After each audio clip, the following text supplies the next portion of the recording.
नमस्कार। संधि विषयक पाठ्यक्रम के 8वें सप्ताह के अंतिम व्याख्यान, जो कि समग्र संधि पाठ्यक्रम का 43वां व्याख्यान है या लेक्चर नंबर 43 है, उस पे हम आज एकत्रित हुए हैं। आज का जो व्याख्यान है वह सुट आगम को लेकर के समर्पित है। जैसा कि इस 8वें सप्ताह में हमने आगम के विषय को देखा है, तो उसी के साथ साथ यहाँ पर हमको सुट आगम को यहाँ पर देखना है। और सुट आगम के बहाने से, सुट आगम के व्याज से हम अत्यंत महत्वपूर्ण वार्तिक संपुंकानां सो वक्तव्य को देखेंगे। यद्यपि हमने इसको खरवसाने विसर्जनीय में देखा था और इससे पूर्व भी देखा है, परंतु उसको पुनः आज देखेंगे। और उसके साथ ही साथ अत्रानुनासिकः पूर्वस्य तु वा और अनुनासिकात् परो अनुस्वारः, इन दो सूत्रों की स्थिति को भी देखेंगे। तो आज का विषय अत्यंत महत्वपूर्ण है, क्योंकि आज के विषय से प्राप्त जो संधि के रूप हैं वह प्रतियोगी परीक्षा इत्यादि के लिए और अपने कॉन्सेप्ट बिल्डिंग या अपने विषय स्थापन के लिए भी समान रूप से उपयोगी है। तो आज का पाठ्य विषय स्लाइड में अगर हम देखें तो हम पाएंगे कि समः सुटी सूत्र की व्याख्या और उदाहरण हम देखेंगे। इसके बाद संपुंकानां सो वक्तव्य का प्रसंग यहाँ पर आएगा। इसके बाद संसकर्ता और संसकर्ता की स्थिति को हम देखेंगे, जो कि अत्रानुनासिकः पूर्वस्य तु वा और अनुनासिकात् परो अनुस्वारः सूत्र की व्याख्या के साथ संपन्न होगा। इसके बाद अंत में भाष्योक्ति समो वा लोपमित्य के को लेते हुए हम आज के व्याख्यान को पूर्ण करेंगे। तो आज का व्याख्यान प्रारंभ करते हैं समः सुटी सूत्र के साथ। समः सुटी सूत्र को लेकर हम चर्चा करें तो इसका अनुवर्तन इत्यादि भाग लेकर के जो अर्थ होगा उसे हम स्लाइड में देखते हुए समझेंगे। समः सुटी रू, अब यहाँ पर देखिए समः में षष्ठी विभक्ति एक वचन दिया गया है। इससे पहले हम लोगों ने अलोन्तस्य की परिभाषा को समझा था।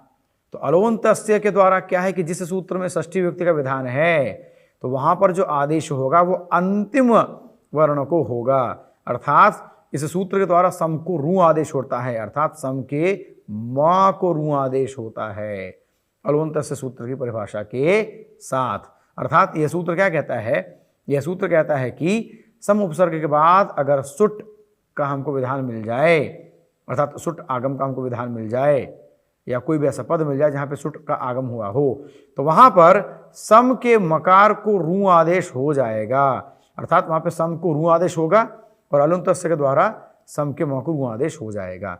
जैसे उदाहरण के लिए सम स्कर्ता, स्कर्ता जो है वो सुट आगम से निष्पन्न हुआ है, अर्थात स्कर्ता में सुट आगम की उपस्थिति है। तो समः सुटी सूत्र क्या कहता है? सरल शब्द में कहें तो दो शर्तें हैं, स्थानीय है सम, निमित्त है सुट और सम को रू आदेश हो जाता है। अर्थात दो शर्तें, सम आना चाहिए और सुट आना चाहिए।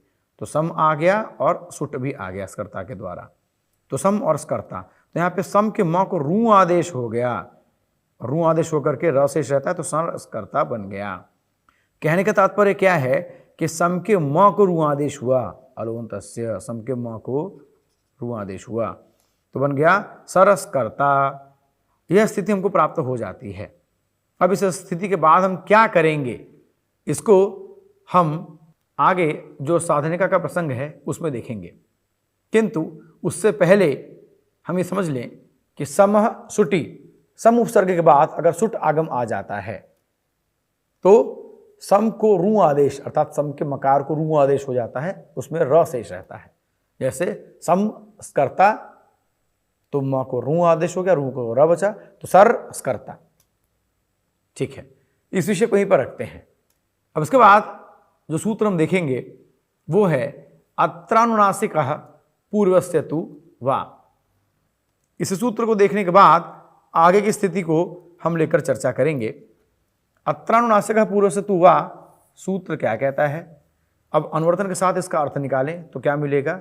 ये मिलता है कि रोह पूर्वस्य, र के पूर्व वर्ण में नंबर 1, अर्थात र का पूर्व वर्ण जो है उसे अनुनासिक आदेश कर देंगे। अर्थात रू मान लीजिए कहीं पर है तो उसके पहले जो वर्ण है उसे अनुनासिक आदेश कर देंगे, ये कहने का तात्पर्य है। अर्थात अत्रानुनासिक पूर्वस्य तु वा ऋत्व प्रसंग में आने वाला सूत्र है जो कि नियम करता है कि कहीं पर अगर रू विधान हो गया तो रू के ठीक पूर्ववर्ती वर्ण को, ठीक अव्यवहित पूर्व वर्ण को अर्थात ठीक पहले वाले वर्ण को विकल्प से, चूंकि अत्रानुनासिक पूर्वस्य तु वा इसलिए विकल्प से अनुनासिक कर देंगे। जैसे कि स्लाइड में ध्यान देंगे, जैसे देखिए स रू स्कर्ता, अब रू के ठीक पूर्व अव्यवहित पूर्व यानी रू के ठीक पहले जो स है, रू के ठीक पहले जो स है हम उसे अनुनासिक आदेश कर देंगे तो बनेगा संस्कर्ता। कहने का तात्पर्य क्या हुआ कि अगर रू का प्रसंग कहीं पर है तो उसके ठीक पूर्ववर्ती वर्ण को अनुनासिक आदेश कर देते हैं। जैसे स रू तो रू में र शेष रहा तो स र, तो इस स को स आदेश कर देंगे, अनुनासिक आदेश कर देंगे।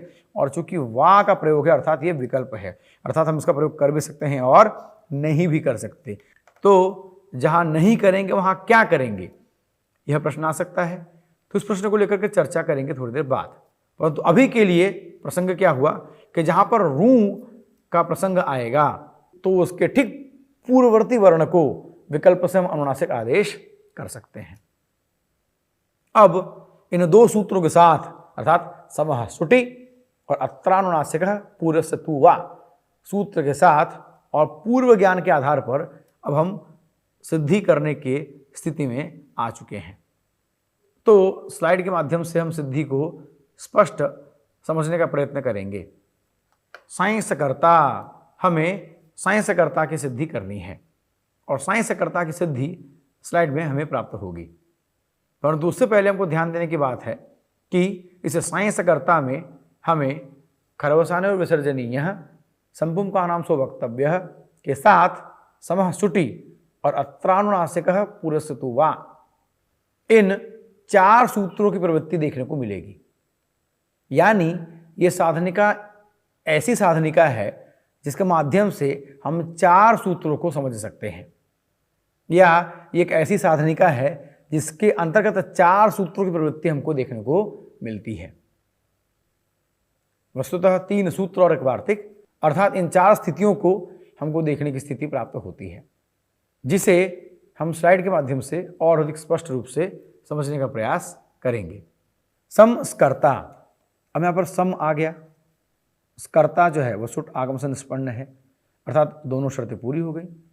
तो समः सुटि के द्वारा सम को रू आदेश और अलुंतस्य की परिभाषा के कारण अंतिम अल जो म है अर्थात सम का जो म है उसे रू आदेश हो जाएगा, उसे रू आदेश हो जाएगा। तो हो गया स रू स्कर्ता। फिर हो गया अनुबंध लोप। अब इस अनुबंध लोप के द्वारा क्या हुआ, रू में र बचा तो सर स्कर्ता। यहां तक हमने समः सुटि में देखा था, तो सर स्कर्ता ये हो गया। इसके बाद अत्रानुनासिक पूर्वस्य तु वा सूत्र के द्वारा विकल्प से, ध्यान देंगे, विकल्प से ऋत्व के प्रसंग में पूर्व वर्ण स को अनुनासिक आदेश हो जाएगा, अर्थात स को अनुनासिक आदेश हो जाएगा। ऋत्व के प्रसंग में र के पूर्व जो स है उसे अनुनासिक आदेश हो जाएगा, तो संस्कर्ता बन जाएगा। वे जो संस्कर्ता बना, अब यहां पर देखिए सर में जो र है पदांत र आ गया। इसके बाद जो स्कर्ता में जो स है वो खर में आता है, अर्थात खरवसाने और विसर्जनीय सूत्र के द्वारा पदांत र, देखिए पदांत र और खर हो गया, रहने के कारण विसर्ग आदेश हो जाएगा, र को विसर्ग आदेश हो जाएगा। तो सहस्कर्ता बन गया। अब सहस्कर्ता जब बन गया, अब यहां पर देखिए सहस्कर्ता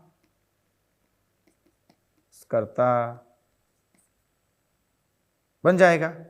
किंतु संपुम का नाम सो वक्तव्य सूत्र क्या कहता है कि विसर्ग की जो प्राप्ति है, विसर्ग आदेश की जो प्राप्ति है उसे बाध करके या उसे रोक करके संपुम का नाम सो वक्तव्य विसर्ग को स आदेश कर देता है। अर्थात ये जो स करता था यहाँ पे इसको स आदेश कर देंगे, जैसा कि यहाँ पर देख सकते हैं।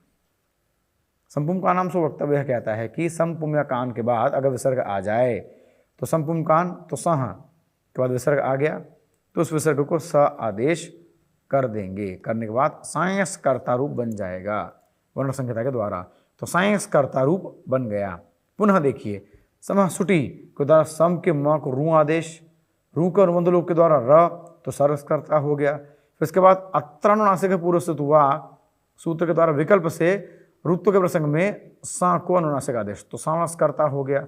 अब खरवसानु विसर्जनीय के द्वारा पदांत र और खर होने से विसर्ग आदेश तो सहस कर्ता हो गया। अब संपुम का नाम से वक्तव्य के द्वारा इस विसर्ग को स आदेश कर देंगे तो साइंस कर्ता बन जाएगा। अब वर्ण संहिता कर दीजिए, वर्ण सम्मेलन के बाद साइंस कर्ता रूप सिद्ध हो जाएगा।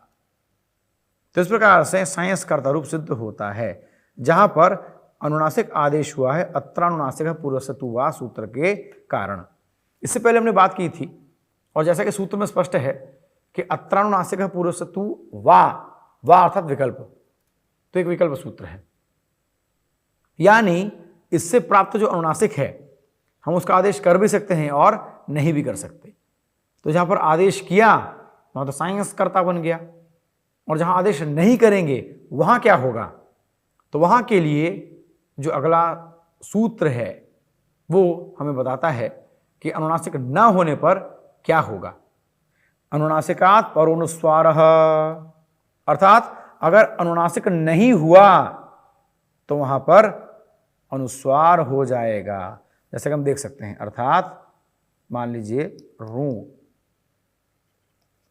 तो यहां पर अगर अनुनासिक नहीं किया हमने क्योंकि वो विकल्प से था, तो अगर अनुनासिक नहीं किया तो क्या करेंगे, अनुस्वार कर देंगे। अर्थात स रू, तो यहाँ पे स को अनुस्वार कर देंगे, जैसे कि यहाँ पे हम देख सकते हैं। रू है, उसके ठीक पूर्व का जो वर्ण है, उसे अनुस्वार आदेश हो जाएगा, अनुनासिक न होने पर। अर्थात चूंकि अनुनासिक विकल्प था तो जहां पर अनुनासिक नहीं होगा वहां पर अनुस्वार हो जाएगा। तो संग रू में र बचा तो संग्रहकर्ता ये बन जाएगा। अर्थात अब साइंस कर्ता बना था, चूंकि वहां पर अनुनासिक था और अनुनासिक नहीं होगा तो अनुस्वार के द्वारा भी एक रूप बनेगा जिसमें सारी प्रक्रिया समान रहेगी, बस वहां पर अनुनासिक हुआ था तो यहां पर अनुस्वार हो जाएगा। जैसे कि उदाहरण स्वरूप अगर हम देखें तो हम पाएंगे कि संस्कर्ता वही पुरानी चीज, सम उपसर्ग फिर बाद में सुट आ गया तो समः सुटी के द्वारा सम के म को रू आदेश अलुंतस्य की सहायता से तो रूस कर्ता हो गया, फिर अनुबंध लोप हो गया तो सरस कर्ता हो गया। अब यहाँ पर देखिए अनुनासिकात परोनुस्वार के द्वारा चूंकि अनुनासिक नहीं हुआ तो अनुस्वार आदेश हो जाएगा तो संग्रस कर्ता हो जाएगा। फिर खरवसाने में विसर्जनीय के द्वारा विसर्ग आदेश र के बाद कर्ता, विसर्ग आदेश तो सहस कर्ता हो गया। अब सहस कर्ता होने के बाद संपुम का नाम सो वक्तव्य, देखिए 1 2 संपुम का नाम सो वक्तव्य के द्वारा इस विसर्ग को स आदेश कर देंगे तो संस्कर्ता हो जाएगा और वर्ण संहिता के द्वारा संस्कर्ता बन जाएगा। अर्थात संस्कर्ता और संस्कर्ता यह दोनों रूप बनते हैं। कैसे, एक बनता है अनुनासिक होने के कारण और एक बनता है अनुस्वार होने के कारण। कहने का तात्पर्य यह है कि अनुनासिक और अनुस्वार यह दोनों प्राप्त होने के कारण यहां पर हमको दो रूप मिल जाते हैं। मतलब अनुनासिक विकल्प है, इसलिए जब अनुनासिक नहीं होगा तो वहां अनुस्वार हो जाएगा। तो इस प्रकार से हमको दो रूप मिल जाते हैं, संस्कर्ता और संस्कर्ता। इस प्रकार से हमको दो रूप मिल जाते हैं। अब इसी के साथ संस्कर्ता और साइंसकर्ता की सिद्धि के साथ हम अगर अलग अलग अगर उदाहरणों का प्रयास करें तो हमको अलग उदाहरण भी मिल सकता है एवं उसका अभ्यास हमें करना चाहिए। इसी के साथ जो अंतिम बिंदु है आज का, उसमें एक भाष्योक्ति को लेकर हम चर्चा करेंगे। अब भाष्य की उक्ति क्या है? महाभाष्यकार आचार्य पतंजलि बताते हैं कि समो वा लोपम इत्येके, अर्थात समो वा लोपम इति एके, अर्थात सम का लोप हो जाता है, इति एके। एके का अर्थ है कुछ लोगों का कहना है। पुनः देखिए, अब इस भाष्योक्ति में एके शब्द को लेकर पहले कुछ विचार करते हैं, उसके बाद इस भाष्योक्ति पर आएंगे। एके का क्या अर्थ है? तो कुछ लोग ऐसा कहते हैं, इसको एके पद के द्वारा कहा गया है, अर्थात कुछ आचार्यों का मत है कि ऐसा होगा। तो ऐसे प्रसंग में भी एके पद का प्रयोग किया गया है। अर्थात जब भी एके इस प्रकार से अगर प्रयोग हमको मिलेगा तो हमको समझने की बात है कि वह कुछ आचार्यों का मत है। तो आमतौर पर जब हम एके कहकर बात करते हैं, इत्येके, इस प्रकार से कुछ लोगों का ऐसा कहना है, तो इसका मतलब ये होता है कि कुछ लोगों का कहना है, ये आवश्यक नहीं कि ये मैं भी कह रहा हूं, किंतु चूंकि कुछ लोगों का कहना है तो उनके मत का सम्मान रखते हुए आप इस विषय को भी देख सकते हैं, ऐसा कहना है। तो समो वा लोपम इति एके, अर्थात सम में लोप होता है, ऐसा कुछ लोगों का कहना है। तो यह कुछ लोगों का कहने का तात्पर्य सबका कहना नहीं है, किंतु चूंकि कुछ लोगों ने कहा है इसलिए उनका सम्मान रखने के लिए, उनका मान रखने के लिए, और यद्यपि उस प्रसंग का प्रयोग करने के लिए इसे यहाँ पर उल्लेख किया गया है। तो कहा क्या जाता है? यहाँ पर कहा जाता है कि समो वा लोपम इत्येके, अर्थात ये जो सम है, अर्थात ये जो सम है, इसका सुट का आगम हुआ, इसका सुट का आगम हुआ, तो यहाँ पर सम का लोप हो जाता है। क्योंकि रु आदेश मां को हो रहा था, इसलिए सम का लोप का अर्थ भी होगा कि मां का लोप होगा, अर्थात म चला जाएगा। अर्थात कुछ लोगों का कहना है कि सम और सुट अगर ऐसी स्थिति आ जाएगी तो यहां पर क्या करेंगे कि सम के म का लोप कर देंगे, ये कहने का तात्पर्य है। तो क्या होगा? समस्कर्ता, सम और स्कर्ता, सम और स्कर्ता दोनों शर्तें पूरी हो गई। अब उसके बाद समो वा लोपम इति एके, एके समो वा लोपम, अर्थात विकल्प से लोप यहां पर कर सकते हैं, ऐसा कुछ लोगों का कहना है। अर्थात लोप करना ही करना है, यह कोई नियम नहीं है, चाहें तो लोप कर सकते हैं, ये कहने का तात्पर्य है। तो यहां क्या होगा? समस्कर्ता, तो यहां पर म का लोप हो गया, तो म का लोप होकर के सस्कर्ता बन जाएगा। फिर पुनः यहाँ पे सुटागम इत्यादि के विषय को लेकर के फिर वहां पे रूप बनता है, वहीं साइंसकर्ता संस्कर्ता यही बनता है, किंतु म का लोप हो जाता है। वैसे ये जो साइंस करता है ये एक बहुत ही अलग प्रकार की सिद्धि का प्रयोग है। हमें जानकर आश्चर्य होगा कि वस्तुतः साइंस करता संस्कर्ता ये जो हमको दो रूप मिले, इसके अगर हम विस्तार पर विस्तार करते जाएं तो उसके 108 रूप तक बन सकते हैं, किंतु उस पर चर्चा करना संधि के पाठ्यक्रम के अनुसार अभीष्ट नहीं है और न ही सुनकर के डरने की आवश्यकता है। बस ये बताने के लिए है कि इस प्रकार से सूत्रों का प्रयोग करते करते करते करते करते करते एक या दो प्रकार के जो रूप हैं उसके 108 प्रकार के रूप हो सकते हैं। बस यही बताने का तात्पर्य है।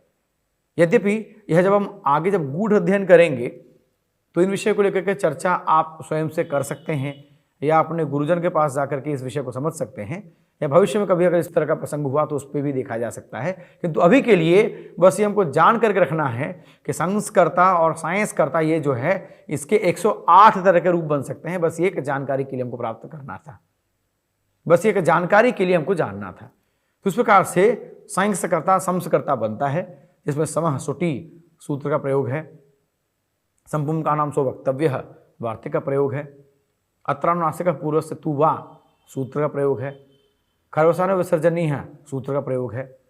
और जहाँ पर अत्रानुनासिक पूर्व से तु वा सूत्र का प्रयोग नहीं होता वहाँ पर अनुनासिकात् परोनुस्वार इस सूत्र का प्रयोग होता है। तो ये उपसंहार के रूप में, सार रूप में आज के व्याख्यान का सार हम लोगों ने अभी सुना। तो मुझे आशा है कि आपने ये जो सार सुना है और अपने उत्तर पुस्तिका में जो आप साथ साथ अभ्यास करते जा रहे हैं, इन दोनों को मिला लेंगे। और जब आप इस तरह से मिला लेंगे तो फिर वो कभी भी आपकी विस्मृति में नहीं जाएगा। और ध्यान रखने की बात है कि इस तरह के जो सूत्र हैं वो प्रायः कक्षा में अध्ययन के दौरान उतना ध्यान हम उस पर नहीं दे पाते, क्योंकि हिंदी से प्रभावित होने के कारण हमारा ध्यान प्रायः चरत्व, जश्त्व, श्रुत्व, श्रुत्व इन्हीं या अनुनासिक या अनुस्वार इन्हीं पर चला जाता है।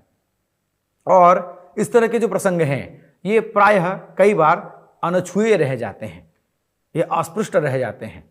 तो ऐसा ना हो, इसको समझिए और व्याकरण की अपनी रुचि को बनाते हुए अपितु बढ़ाते हुए हम आगामी सप्ताह अर्थात नवम सप्ताह या नवम मॉड्यूल में भेंट करेंगे।